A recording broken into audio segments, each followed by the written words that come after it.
Evil has finally met its match. Oh, you've got to be kidding me! And I've got to say, in all honesty,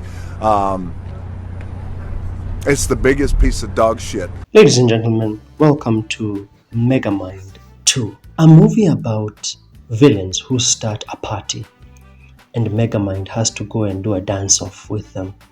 A movie about discussing parakeets and why they poop so much. The abundance of poop jokes in this movie is so much because this movie was probably written for 3-year-olds. A movie about buying stuff at the supermarket. A very, very long scene where main characters just go to buy stuff at the supermarket. Extended scenes that involve food and add nothing to the plot. Also, that third act was definitely stolen from Avengers Age of Ultron, where the city has to be shot into the sky with rockets underneath the city. And my god, why are these villains dressed as fish? I don't even understand. This movie, I did not know of its existence until about a day ago. I had not heard anyone talking about it, and from the Rotten Tomatoes score, I can clearly see people are not excited about it. But why does the writing of this movie suck? Now, before you say, oh, this is just some kids movie, well, 2010's MegaMind was also an animation that could work for kids, but it really did well even for adults. So why does this one have such terrible writing? Number one, a protagonist with no motive. In this movie, MegaMind is now supposed to be good. He's supposed to be a hero. And that's that. He has no plan to try and stop any big bad. He's just reacting to what the plot throws at him. The opening scene is him fighting with some guys in some fish costumes. He beats them and that's that. It's not like, I just mentioned Avengers 2, so let me use Avengers 2 as an example. It's not like Tony Stark trying to come up with an AI that will be able to, protect the world. And, if you watch Avengers 2, you get my point. A main character must always have a motive that they are working towards too. But in this one, MegaMind is just reacting to whatever the plot is throwing at him. He doesn't seem to necessarily be geared towards something.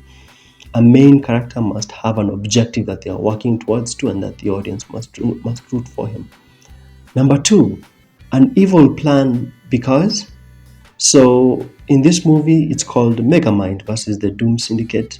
The Doom Syndicate are his old crew that was stuck in prison, waiting for MegaMind to accomplish phase 1 of the plan, which was to take over the city, and then they burst out of jail. Now, phase 2 is to strap some huge engine rockets. They built them underground the city so that they can lift the city into the sky. Why? I don't understand. Is it just because they are evil? I don't understand. What is the point of this plan?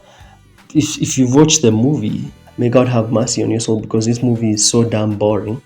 If you've watched this movie, please explain to me what was the point of this plan of strapping large engine rockets underground and then lifting the city into the sky. Because even villains, despite them being evil, they must have a reason why what they are doing must happen. I mean, in the first movie, MegaMind had to kill Metro Man because, Metro Man and him had always had a beef, and MegaMind was clearly evil and he was the villain, so it was motivated by something. Their beef had been there since he was a child. But in this one, what is the point of this plan? I don't even understand. What is the point of lifting the city into the sky to go all the way up to the moon? It seems so unmotivated. It's just happening because they are evil. Number 3, Pendulum Evil. So what do I mean by Pendulum Evil? So as I said, when the Doom Syndicate come out of prison, they go and approach MegaMind. Now remember, in this movie, MegaMind is supposed to be a hero. So what would a hero do upon seeing that villains have burst out of prison? It would be to fight them, right? There should be some conflict, but no. MegaMind is good until he meets up with his friends. Then he starts pretending to be evil. Then he's now pretending to be evil. So he doesn't really do anything evil. He's pretending to be evil. Then he swings back to being good, and then he swings back to being evil. It's this pendulum effect where he doesn't really have a stance, because if he was really now a good hero, he would have stood up to the villains immediately he saw them. It's just this pendulum pretending to be good, then pretending to be bad, then pretending to be good. And it goes on until 1 hour into the movie where he actually now decides to trap the Doom Syndicate, even the prison creating bot that creates the laser prison. It malfunctions and they get released. And then what does he say? Psych, it was just a prank. Man, I really got you guys. It's a prank, bros. In this movie, they can't really decide. MegaMind is supposed to be good, but he's not good. And then he pretends to be evil, but he's not evil. It's just a pendulum. Which brings me to my fourth point. There is no antagonist in this film. What is an antagonist? When I talk about an antagonist, what is an antagonist? An antagonist is a clear character who dislikes the protagonist, who is working consciously to try and beat the protagonist's goals. So a good antagonist is never friends with the protagonist. Think of any good movie you've watched before, any movie that you have high reverence for.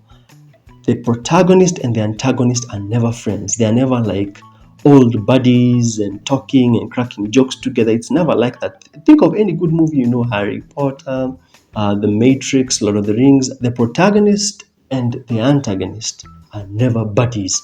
If the antagonist and protagonist cross paths, it's going to be a bloodbath. But in this one, because the antagonists are his former friends, even here they are still trying to be his friends, so there's no real sense of tension, and it never comes off like MegaMind is in any trouble, and it just feels like the movie has no real antagonist. And lastly, the last issue with this movie is it is an unnecessary sequel, especially because the Doom Syndicate was not in the first film. It doesn't feel like it's continuing a story. It feels like you just created some characters out of the blue. I've never heard of the Doom Syndicate. I heard that they're in the MegaMind game, but I've never heard of them before. I mean, I didn't even know about this movie until like 1 day ago. So I did not watch the trailer. I went into this movie without any preconceived notions, and I just found the movie to be boring because it feels like an unnecessary sequel. It's not continuing any type of story that has to be told. And the Doom Syndicate guys, I mean, for a kids movie, they're fine. Some of the jokes landed, some of them didn't. Some of the animation looks rough in some places. But my main issue is that they were not in the first movie, and therefore the whole movie feels like it just conjured up some new characters out of the blue to try and create a sequel that should not exist. Anyway, those are my issues with MegaMind 2. I didn't find it to be terrible or unwatchable. I just found it to be boring because of these 5 issues. If you've watched the movie, give me your thoughts about it. Are you like me? Did you know that there was going to be a MegaMind 2, or did you just realize recently, or maybe you realized it upon watching this review? If you've enjoyed my analysis breakdown, make sure to smash like and subscribe, and then I'll see you in the next one.